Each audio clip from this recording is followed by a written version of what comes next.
بسم اللہ الرحمن الرحیم 17 رمضان المبارک 2 ہجری کو مسلمانوں اور کفار کے درمیان جو پہلی جنگ ہوئی وہ جنگ بدر تھی، جو بدر کے مقام پر لڑی گئی۔ یہ ایک گاؤں کا نام تھا جہاں ہر سال میلہ بھی لگتا تھا۔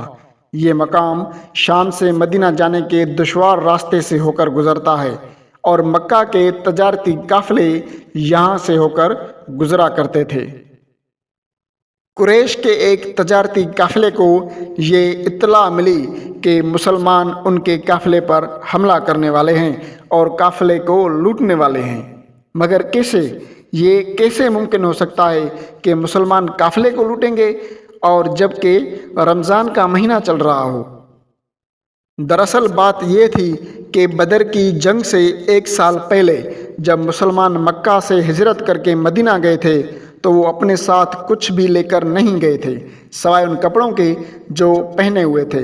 مکہ والوں نے ان کو غصہ دلانے کے لیے ان کی ساری چیزیں، گھر، زمینیں، سب کچھ بیچ دیے، اور یہ وہ قافلہ تھا جس میں بہت سارا سامان وہ تھا جو مکہ کے مسلمانوں سے لوٹا گیا تھا، اور اس قافلے کا ہیڈ ابو سفیان تھا۔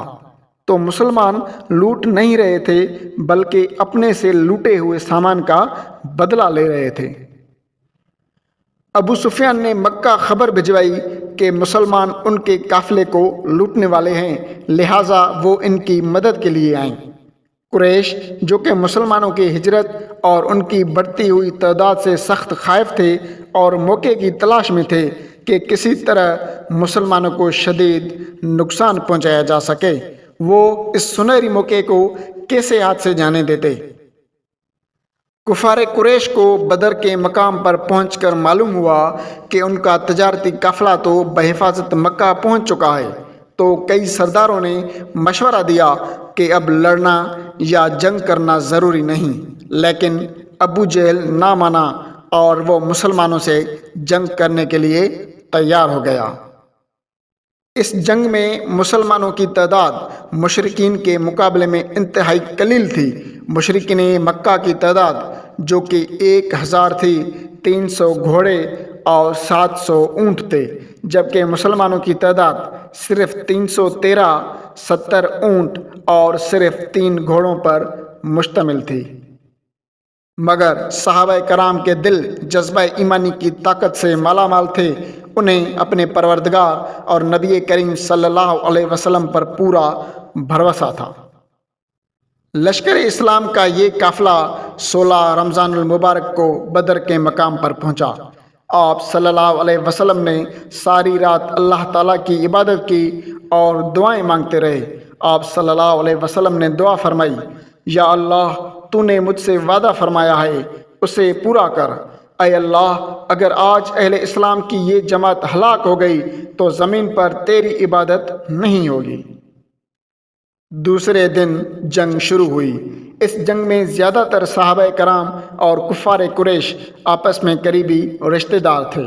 مسلمان ہونے کے بعد ان کے لیے خونی رشتے اللہ تعالیٰ کی محبت میں بے معنی ہو گئے، اور وہ اپنے بیٹوں، بھائیوں اور باپ کے خلاف صف آرا ہوئے۔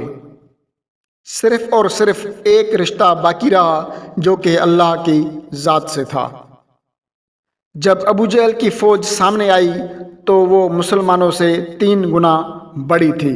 ابو جہل کی فوج سے عتبہ اپنے بھائی اور بیٹے کے ساتھ سامنے آیا اور مسلمانوں کو چیلنج کیا کہ کیا کوئی ہے جو ہم سے آ کر لڑائی کر سکے؟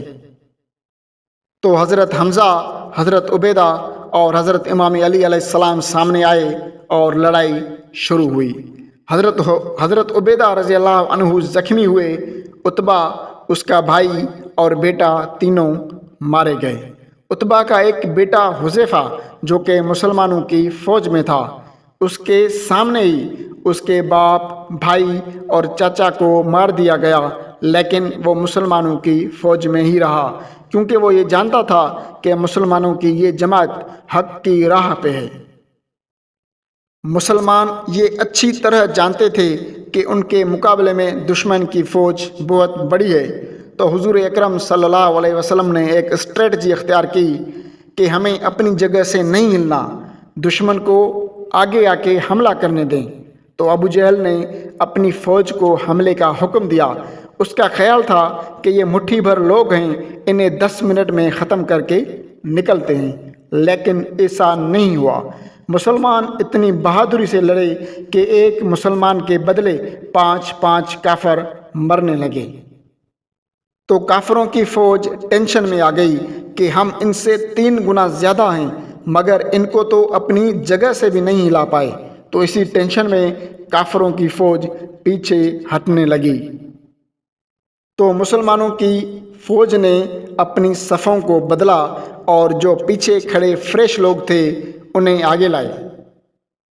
ابو جہل نے دوبارہ فل فلیج حملہ کرنے کا حکم دیا، لیکن پھر وہی ہوا، کافر زیادہ مرنے لگے اور وہ مسلمانوں کو اپنی جگہ سے پھر بھی نہیں ہلا سکے۔ تو کافروں کے ہوش خطا ہو گئے، وہ پیچھے بھاگنے لگے۔ تو مسلمان ان پر حملہ کرنے کے لیے آگے بڑھے۔ کافروں کی فوج بدر کو چھوڑ کر ادھر ادھر بھاگنے لگی اور ابو جہل بھی مارا گیا۔ آخرکار مسلمانوں کی ان 313 لوگوں کی جماعت نے کافروں کو شکست دے دی۔ ناظرین، اس جنگ کو فتح کرنے کے بعد مسلمان ایک سیاسی طاقت کی حیثیت بھی اختیار کر چکے تھے۔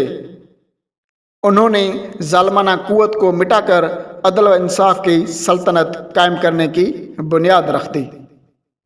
اسی کے ساتھ مجھے اجازت دیجیے، تو ملتے ہیں اگلی ویڈیو میں ایک اور تاریخ کے چیپٹر کے ساتھ۔ اگر آپ کو یہ ویڈیو اچھی لگی ہو تو چینل کو سبسکرائب کیجیے اور ویڈیو کو شیئر کیجیے۔ اللہ حافظ۔